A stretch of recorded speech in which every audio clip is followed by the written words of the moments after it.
Ladies and gentlemen, welcome to Fighters, Coaches, and Fathers. On this episode, I'm absolutely delighted to have Eric Wilson on. Eric, how are you, my friend? I'm good, man. Hey guys, how's it going? Yeah, That's no, I'm doing awesome. pretty awesome. Doing awesome. Good to hear. I know we just pulled you out of jiu-jitsu class. Guy it looks like you're in a coffee shop to come talk to us, but it's awesome to see you, my friend, and some exciting things coming up for you. But before we get started, I just want to we're going to talk about chronologically your fight life.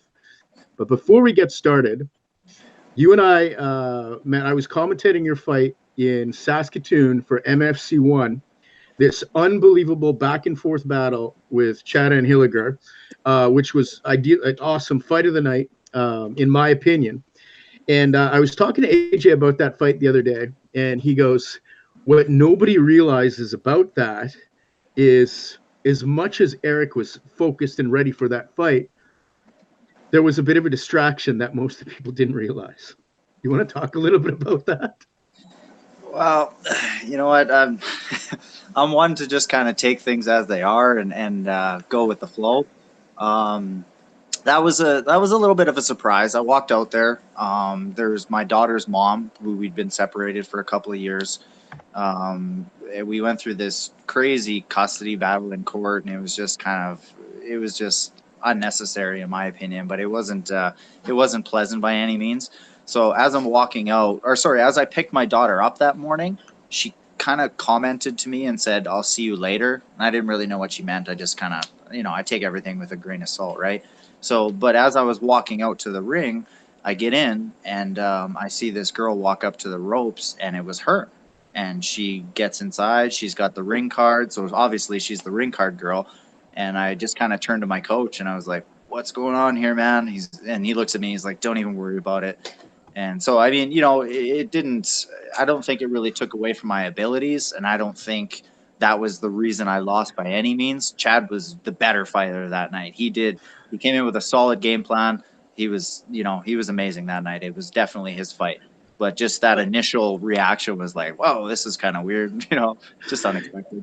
Yeah, that's awesome, and I'm glad you got a good attitude about it. I mean, I'm gonna go back and watch some tapes to see if Brian Bird and Chad were actually paying her off to be there or something. Maybe that would have been one of those things under the table. I don't know, but anyway, let's you're hosting the main event, or you're going to be in the main event coming up MFC2. We're going to talk about that in near the end of the interview, but for right now, let's talk a little bit about your journey into martial arts and your parents, what they did, and then little baby Eric Wilson, and then growing up in Alberta and then Saskatchewan. Um, Little baby Eric Wilson. Well, I mean, I've never met my dad. The first time I ever met my father was, I think it was about maybe 13, somewhere around there, and he was at his funeral. That was the very first time that I met him. So I talked to him on the phone twice my entire life. I mean, not to be upset about it. Like, I mean, you can't really miss what you never had, right? So is what it is. But as far as I knew, my stepdad was kind of, that's who I called dad up until about 5 years old. He was a little bit abusive to my mom, and she just kind of got to a point where she wasn't going to take it anymore. So we lived in Calgary at the time. This big scuffle led to, the cops being called to our house and her leaving. Next thing I know, all of our stuff was packed up, and we moved to Saskatoon to stay into a hotel for it was about a week until we could find, moved into one place after another until we could find a stable home. And yeah, just my life was kind of turned upside down at that point. It was like so quick, so sudden. I didn't really know what to expect. I didn't really know what was going on either. And Did then you did you always I'm adopted as well, and so I never knew my biological family, and then my father died, I think, when I was 18 months, when I was a kid, and so it got some issues around that. But did you know about your father when you were a kid, or did you not really know, and was your stepdad always considered father? And then how did that transition happen? That seems. They told me, I think, around probably about 5 years old, somewhere around there. So they were pretty, upfront and honest. So I mean, Yeah, at the point where a kid can really understand, right? yeah, So I knew the entire time that it was my stepdad. After, I should say, about 5 years old, yeah, and then when they separated, I was about 9.5, 10, somewhere around there. When my mom and my stepdad separated, and we moved to Saskatoon. So yeah. it was a good 5 years, right? I think he was in my life since I was about two, somewhere around there. Okay. Um, and when the family structure breaks down, as it did for me, and it does for you, sometimes something happens inside where you kind of become there's a bit of anger there that might emerge. Did that happen to you? Um, the anger was always kind of there, man. I got like my dad was Métis, my grandma was full treaty, but for some reason, out of my three siblings under the same father, I was the only one with a dark complexion, and I think my stepdad kind of resented that in a way. So he treated me very different than he treated all the other kids, and I just so the anger was always there from the start. Yeah. So when they separated, it was just kind of like good riddance. That's how I felt about it. Yeah, but your anger didn't go with the separation, did it? It stuck around, right? A little bit, yeah, a little bit. Yeah. I mean, because when we see you're the type of guy that takes any fighters anytime, anywhere, and just seem to be a guy that doesn't matter if you're 100% or not. You love to fight. Yeah, it's. I mean, you gotta be able to test yourself, and what better to do that against somebody that you feel might be better than you, or somebody that you feel is a worthy opponent, right? Yeah. So talk to me about the separation and then high school and then where does fighting start to rear its head? So after the separation, we moved to when we began our life in Saskatoon. We moved to an area. It's the Alphabets in Saskatoon, and it's known as the Hood, essentially. So, living in the Hood, I didn't really know what to expect. I kind of befriended a few people who I thought had my best interest in mind. My mom, single mom of five kids. I mean, she was pretty busy, right? She was Wow. trying to attend school, trying to get her grade 12, trying to, so she was pretty busy. Didn't really, there wasn't a lot of individual attention, I guess you could say. So when I first started attending, I can't even think of the name of the school right now. It'll come to me. St. Mary's. When I first started attending St. Mary's school, I became friends with a few certain people, not to mention any names, and not realizing that their older brothers were involved in some gang activity. So being friends with these guys for a couple of years, as we grew up, inevitably they kind of got sucked into that life. I followed along, not because I wanted to be a part of it, but just because I felt like it was a sense of belonging. You know what I mean? Yeah. So I wore their colors. I was a part of that, and it kind of it got to a point where what happened was one of the guys pulled a gun on somebody, and when he did, the cops got called. And as we walked away, I'm scared. I didn't even know what was going on. It wasn't expected by any means. So as we're walking away, he slaps the gun against my chest and he said, "Here, hold on to this." So I grabbed it. I put it into my waistband. We get about 2 blocks away, and next thing you know, we're getting surrounded by guys not even dressed in uniform, pulling their guns out on us, saying, "Get on the ground, get on the ground." Well, it was the cops, right? There were some undercover guys. So I ended up going into juvenile detention, and the entire time as I'm being interrogated, I think they knew. I think everybody knew what was going on. They said, "Just tell us who it belongs to, and tell us what's going on, and we'll do our best to protect you." But I knew better, so I took the heat and I said, "No, it was all me. It was my gun." Blah blah blah. Right. And then when we got out, I was on How old are probation. you? How old are you I at this was point? I think I was about 12, 13 at that time, somewhere around there. Wow, that's crazy. So, Now, I love the fact, and a lot of people they find conversations like this uncomfortable. I love them because we get to learn a lot more, and I love the fact that you just said the gang life, it was about belonging, and when you don't have sometimes that structure, you gravitate to things that feel like family. The reason I'm asking that question is, or the reason I'm going to ask this question is to understand that better in terms of that gang lifestyle. And everybody that's going to read this, make sure, or listen to this interview, make sure you understand what I'm saying. I'm asking because we need to know this. What are the things that made you feel good about it? That feel good about the sense of belonging, because not realizing that you're being used. Most people, they're of course they're going to be welcoming, they're going to tell you they love you, they're going to tell you everything that you want to hear or that you don't normally hear, to kind of give you that sense of belonging and that structure that people long for. Because human beings, we long for love, whether you get it from another human or you get it from a pet. You know what I mean? We like to feel loved. That's just, it's, everybody feels that way. I can't think of people that don't, other than maybe serial killers, right? But Yeah. but you know what I mean? It's just, so that sense of belonging kind of made me feel important, I guess you could say. Yeah, and that sense of belonging makes you at that, impressionable age. It makes you, this is my family. No, this is my gun, which you would never do now, right, as an adult. But in that Right. level, you do that. And so, where does the change happen? Where you're like, man, this isn't for me. Like, how does that sort of happen? Does it happen at that moment, or? No, the entire time that I was involved, I guess you could say, it always felt uneasy to me. It never felt right.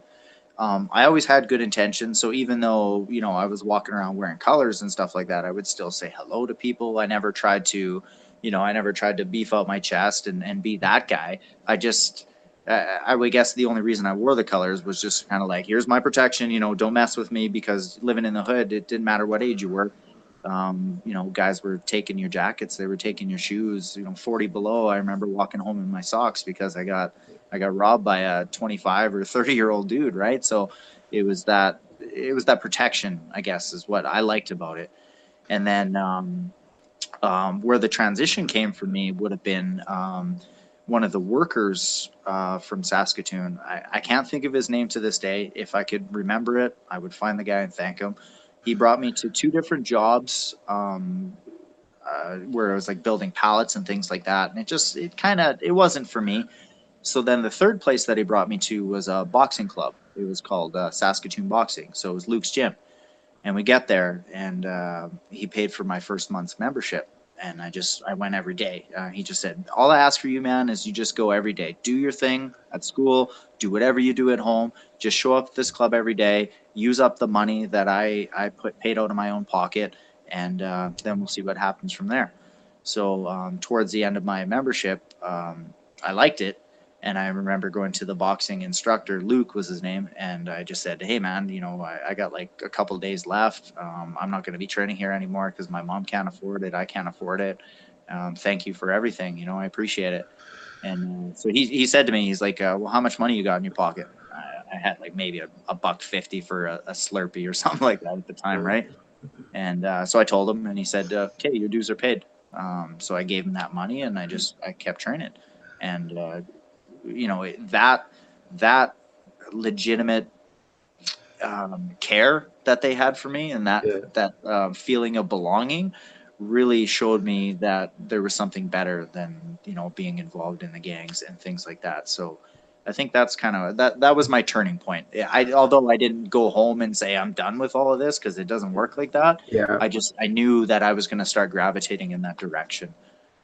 That's what a great story. Thank you so much for sharing that, because there are so many kids out there today that I think get in this situation, and people have all their ideas and their theories about it. But in your situation specifically, it's belonging to doing stuff, to another chance, to another type of belonging, and making sure you have the right social groups, not social media, but social groups involved, where, and also an outlet to probably like, how did boxing feel for you when you started training? You went every day. What, like, did you fall in love with it, or was it just the belonging there? No, I fell in love with it, man. I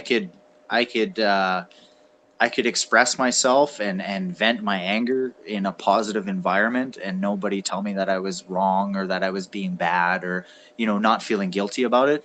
I would leave there exhausted but feeling euphoric at the same time. So to me, yeah, it was everything I needed. I just didn't really know it. Yeah, the best sleep of you ever have in your life is after those first boxing Pretty much, yeah. sessions, right? Yeah. That's amazing. Okay, so you're there. How old are you now? About now that you've been boxing at Luke's gym? I was maybe about close to 15, somewhere around there, just before 15, I think. Yeah. Okay. So when does competition start to happen for Eric Wilson? It was after about a year of training. Competition started to happen, and I had two amateur fights. I was successful in both of them, and I felt great about it, you know. But the part where that changed for me was that, you know, as I grew older, I mean, you're starting to kind of grow into manhood a little bit. So I mean, the circle of people that you're surrounded by, a lot older as well. So you know, I'd go back to the hood where we lived, and as I was walking home, guys would roll up on a bike and they'd be like, "Hey, I hear you're boxing now. Let's see what you got," you know. And I'd be like, "No, man, I don't want to fight." I knew I could do something. Luke told me, he said, if I ever catch you fighting on the street, you're not allowed to train here anymore. So I honored that. I never wanted to, you know, to be disobedient to him by any means, because he was pretty much letting me train there for free, right? So anytime a fight was offered to me or somebody challenged me, I turned around and walked away, and I listened to the insults as I was, walking away Right. from them. But that's got to drive your competitive spirit because you're sitting there having to say no to somebody you know you can kick their butt, and then you're like, "But Luke said I couldn't, so I gotta find somebody to fight." Right? It did drive my competitive spirit, but on the same note, I kind of felt like eventually I was going to let Luke down. So, you know, you could say I took the higher route in a way, and I stopped going there. I wouldn't even say it was a higher route. I didn't want to let him down so much to the point where I just kind of quit boxing. I felt better about quitting than I did letting Luke down. You know. Interesting. So wow, that must have an interesting impact on you. What's going on? Well, you know, and then being surrounded by guys like that, like I still wasn't completely out of the gang stuff, so I Yeah. knew, you know, I knew one thing was going to happen. Either something bad was going to happen in my personal life, or I was going to let Luke down, and something bad was going to happen at the gym. So I just kind of felt like I just kind of became a little bit of a hermit. You know what I mean? I just went home and I just play video games and just kind of kept myself inside, away from people. You know.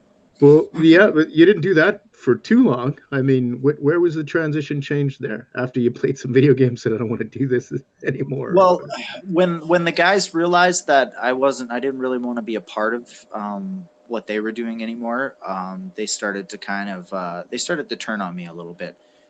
So much to the point where I was living at my sister's house at the time. I was downstairs getting ready for bed, and I remember hearing this loud bang. And my sister and her boyfriend were kind of arguing, like couples do. So I actually thought that he had hit her. And so I pulled the weights off of my bar. I ran to the bottom of the stairs. And when I looked up the bottom of the stairs, all I could see were guys wearing red running in the door. So what was happening was it was a home invasion. So they ran in the house. My brother-in-law at the time was holding my niece, and he saw these guys coming, and he just literally threw my niece onto the couch. He opened the front door and he ran out, and they chased him. He ended up running over to where some guys were clearing some snow. He pleaded for help. They called the cops. The cops came. They found these guys and they arrested them. And it was, I think they did. It was 6 or 7 home invasions that night, including our place. And at that point, I'm like, whoa! It shook my world, man. Like I didn't know what to do after that. I'm like, I gotta get away from everybody because I feel like these guys are looking for me, and I'm kind of felt like I was a bit of a plague. You know what I mean? So. Well, and a target of for sure because it's just proved right there in that moment. Yeah, just because I didn't want to be a part of it anymore. So at that point, you know, 15 years old, I was in grade 9. I quit school. I didn't know what to do. So I got a summer job working for a moving company, and I just started working every day. I stopped talking to people. I stayed away from my family. I stayed at a friend's house in the basement, and just became a complete hermit. So that lasted for about 4.5 years. So I was about 19, somewhere around there. And then I started dating this girl. or sorry, yeah, I was dating a girl, you know, probably around 15 is when we started dating. But I started living with her, and her sister's husband, Wayne is his name. He he started inviting me out for coffee and just kind of like, you know, he was a bit of a mentor. So I think he could see that I needed some guidance in a way. So he invited me out for coffee. And he suggested that I go to the YMCA where they were running a mixed martial arts program. And he's like, I was like, no, I don't really think that's for me. You know, at this point, Chuck Liddell was champion in the UFC, and you know, I was a big fan of that, right? I'm like, Yeah. this isn't really for me. And he's like, oh no, we could like, we really need boxing advice. He's like, I hear you've boxed before. I'd love for you to come down and at least teach a class and try it, and we'll see, right? So I go out there. I feel pretty good about it. I'm like, okay, you know, I'll go help this old guy, right? So I go to the YMCA, and I start teaching class. And little did I know, two of the guys I was teaching were, you know, former Golden Gloves, you know, champions. And but they saw what Wayne was doing, and so as I was giving instruction, they're like, oh, okay, that's how you throw a jab, you know. And everybody was just kind of playing along, right? There was maybe a total of 6 students or something like that. So after a couple of classes like that, they had asked me if I wanted to learn how to grapple, so like how to do that armbar stuff and how to do that triangle stuff. And I'm like, yeah, sure, that'd be kind of cool. So I attended 2 classes doing that, and I fell in love with it, man. So much to the point that, you know, at this time I was still smoking cigarettes and playing video games, right? So I just went home after 2 classes of grappling, and I quit. I grabbed whatever pack of smokes I had and I threw it into the garbage. And I'm like, told myself, man, if you're gonna get good at this, you gotta really commit to it. And then I just kept training and never looked back. You know. That's awesome, but you don't still train at the Y. You train at probably one of the best clubs in Saskatoon with all those guys. How did I you do. train? Yeah, I Yeah, how do do. you, and then I guess you actually are like living like you travel all over the country and train everywhere, which is an amazing adventure, I imagine, for you. But so that there seems to be that I mean, how long did you stay at the Y? And how did you transition over to different clubs and in your amateur fight career? I'm still at the Y. I still volunteer there every Sunday, 9 in the morning.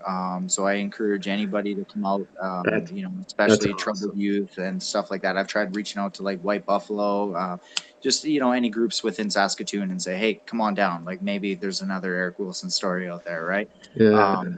So we were at the Y for, I think it was probably about 2 years. And then my coach, Ian, he decided that I needed more training, and the only way to accomplish that was to get our own space. So next thing you know, we opened up a club that was called Way of the Dragon, Outlaw MMA, and we started training out of this space. We were there roughly 7 days a week. I mean, anytime those gym doors were open, man, I was there.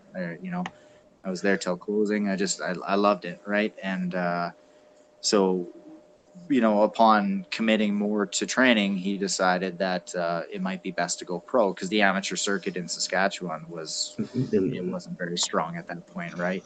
yeah. So, and then you know, having still training out of there, my coaches were very open minded. So when I would talk about boxing gyms or I would talk about other fighters in the city, they were like, yeah, go, just be here for this day at this time for these classes. But aside from that, go train, man. You know, see what's out there and what works for you. So they were pretty open minded. Yeah, let's go back to the amateur stuff though for a second, because you did have a fight against Eric Andre, right? I did, As your yeah. amateur, and it's funny because Matt Fedler, who's on our last show, also had a fight with Eric Andre when he was like 13 or something, and Eric's doing pretty well right now, and so you taste your first, I guess it was a unanimous decision loss, but I'm sure that's a pretty close fight, and then you go on a tear in your pro where you're just like crushing dudes and 5 wins in a row. What's that? How's that all happen? Well, after that loss happened, what led to, let's go back a little bit. So I had fought a guy in the first event for that XFFC is what it was called, and I beat him. Eric Andre fought a guy in that event, and he beat him. So then when the second show rolled around, Eric and I were facing each other, and then the 2 guys that lost were fighting for the title. So What? yeah, we're kind of looking at it like, what's going on here, right? So then I went in, I fought Eric Andre, he beat me, and after that, I'm like, like maybe it's time to go pro because this is just weird. Like I don't really understand what's happening here, Yeah, and yeah, yeah. so that's kind of what helped influence that the decision to go pro. And so when I decided to go pro, I didn't know what I was getting into, man. I'm like, what do you mean you're allowed to elbow a knee to the head? And I was extremely nervous. I didn't even know how to train. And so whenever I went into these fights, I would kind of hope that I would break my leg on the way to the cage because I was so scared to get in there. I'm like, man, I'm going to get mauled. I'm out of my element. And next thing I know, my hand would get raised. Yeah, but there clearly, maybe I don't want to put words into your mouth or into your feelings, but um, you don't seem to be scared to fight, and you don't seem to be scared to take on all comers coming up and doing stuff. How does that change come about? Like, how do you ever get comfortable? Yeah, I mean the training sucks so bad sometimes that when it comes down to that weight cutting week and you know that all you have to do is go in there and fight and you can have a delicious meal after, you're like, I can't wait for this. It's like getting into a hot tub almost because the training has been so terrible and your coaches are so nasty to you. It's a bit of a relief. But Yeah, that's awesome. it's a good thing. Yeah. And so now that we look at it, and I go back and I thank you so much for sharing that story, because I think it really speaks volumes to you digging out of a hole that really could have took you down and continuing to give back with the stuff that you're doing at the Y, man, and that's really amazing to hear that from you. But one of the questions that we put the interviews that revolve it all around, and it might be hard for you to answer because it seems to me like you belong to different families in your life. But maybe so I'll give it up to you. But what's the most important lesson that you've learned from your family? Or yeah, The most important lesson that I've learned from my family, I guess you could say, would be loyalty and standing by your word. It seems very rare to find people that are gonna do what they say. But I've developed a sense of stubbornness. So if I tell somebody I'm gonna do something and I forget, and 6 months later they remind me, I'm like, oh man, all right, I said I would do it. I'm gonna do it. So I try to be solid in that regard, and I try to look for people that are like minded as well. yeah, it is funny in this day and age when most of us are watching, American TV and politicians talk about stuff, and we're even here, but you're just like, finding someone who is loyal and then stands by their word is rare. But when you find it, you usually become really good friends with them. Thank you so much for that, Eric. So let's talk about MFC2 in Warman, Saskatchewan coming up. And you fought at home a lot, and you fought abroad a lot. Is it tougher to fight in front of your hometown crowd? I've only fought at home. I've done the 2 amateur, and then I did the 1 pro, MFC 1. Was it tougher? I felt a little bit of pressure, but I was really excited. I'm like, I don't have to get on an airplane while I'm cutting weights. I don't have to be driving around to Walmart's looking for rehydration stuff. Like everything is just available to me. I'm at home. It's comfortable. I got a lot of fans coming out, and I can show them what I can do because there's been a lot of people that have not been able to attend fights, right? Because they're so far away. So, Yeah, perfect. And okay, sell me on the new and improved Eric Wilson. What are we going to see in the ring on December 1st for MFC2? You headlining the event. well, there's you can say new and approved, and you can also say a little bit of a taste of the old school too, because going back to what worked for me, I kind of strayed away from it a little bit in lieu of the excitement of learning new stuff, and now that I feel like I've picked up enough new stuff to hold my own against those that are that I feel are better than me in those areas, like say in terms of Muay Thai, for example. I can stand 5 rounds with a Muay Thai guy. Um, can they stand 5 rounds against my leg locks? Against my grappling? I guess we'll see. All right. So that's a little taste of the old school. That's the plan. Right. That's awesome, man. Well, I'm going to be cage side. I'll be commentating, and hopefully I'll be in the ring raising your hand at the end of that main event. Thanks so much for taking the time tonight, Eric, and we'll see you in a couple of weeks. Awesome, man. Thank you for having me. I appreciate this very much, and to everybody that takes the time to watch this interview, thank you. Right on. Thanks for your support of fighters, coaches, and fathers. If you liked what you saw, subscribe by clicking the button on your left. And if you want more, check out Eric Wilson's last fight at MFC1 with Chad Anhilliger.